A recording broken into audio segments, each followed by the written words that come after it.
வணக்கம்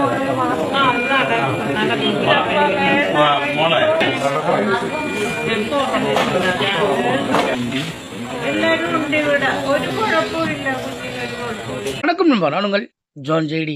காதல் அப்படின்னாலே அதுக்கான மதிப்பும் ஒரு மரியாதை இருக்கு அப்படின்னா அது இவங்க போல இருக்கிறனால தான். ஸோ என்னது இது பார்த்தீங்கன்னா, கேரளா சேர்ந்த இவங்க வந்து காதல் பண்ணி இவங்க திருமணத்துக்கு ரெடி ஆயிட்டாங்க. ஸோ இந்த திருமணத்துக்காக என்ன பண்ணியிருக்காங்கன்னா, ஸோ மண்டபத்துக்கு போகிறதுக்கு முன்னாடி அதாவது இவங்க வந்து மேக்கப் பண்ணுறதுக்காக போயிருக்காங்க.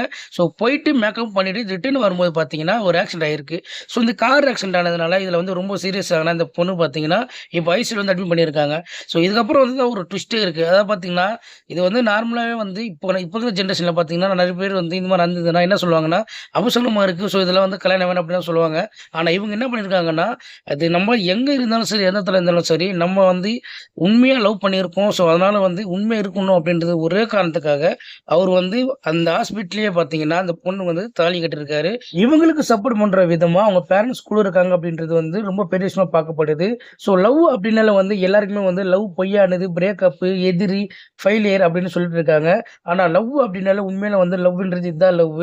ஸோ லவ்வுக்கு வந்து உண்மையான அர்த்தத்தை வந்து புரிஞ்சுக்கிட்டு நடந்தா அது எல்லா இடத்துலையும் சரி, அந்த லவ் கடைசி வரை வந்து பிரியாதுன்னுவாங்க. இது பிரியற காதல் அல்ல, அழியாத காதல். இந்த காதல் பத்தி உங்களுடைய கருத்தை கமெண்ட் பண்ணுங்க. முடிஞ்ச என் சேனலை ஃபாலோ பண்ணிக்கோங்க.